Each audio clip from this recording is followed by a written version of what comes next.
আমার দাবি হচ্ছে যখন বর্ষাকালে প্রচুর বৃষ্টি হয়, বন্যা হয়, গ্রাম গ্রাম ভেসে যায়, গরু বাছুর ভেসে চলে যায়, মারা যায়, তার জন্য সরকার কি করে তিরপল দান করে, গরু দান করে, জনসাধারণকে খাবার ব্যবস্থা করে, চাল ডাল দেয়।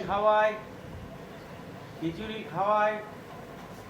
শীতের সময়তে প্রচুর ঠান্ডা পড়ে গেলে বাড়ি বাড়ি কম্বল বিতরণ হয়, চাদর বিতরণ হয়, বাচ্চাদের সোয়েটার বিতরণ হয়, এগুলো সব কিছু হয়।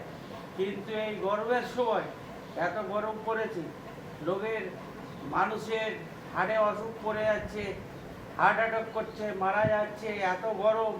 সেখানে তো সরকার পাকা দান করুক, পাকা যদি না দান করতে পারে এসি দান করুক, তাহলে বাড়ি বাড়ি একটা করে ফ্যান দিক, ছাতা দিক, বয়স্ক লোকের ছাতার সঙ্গে একটা করে লাঠি দিক, তবেই তো আমি জানবো সরকার দেখছে গরিবের।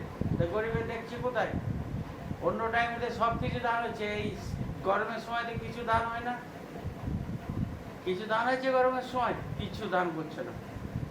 এসি দিতে পারবে না, ঠিক আছে, তো বাড়ি বাড়ি একটা করে ফ্যান দে, বয়স্ক লোকের একটা করে ছাতা দে, তাই না?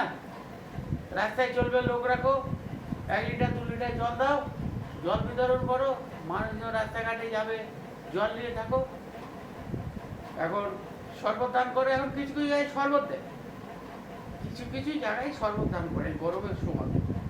কিন্তু এখন জলের বোতল দান করো, ঠান্ডা ঠান্ডা লোক যাওয়া আসা রাস্তায় আছে, মেন মেন জায়গায় হেঁটে যাবে, গাড়ি ঘোড়া নাই, 1 কিলোমিটার 2 কিলোমিটার, সেখানে জলের ক্যাম্প করো, সেখানে জল দান করো। তবে তো জানবো সরকার গরিবকে দেখছে, না তো সরকার তো গরিবের পুল বেড়ে দিচ্ছে।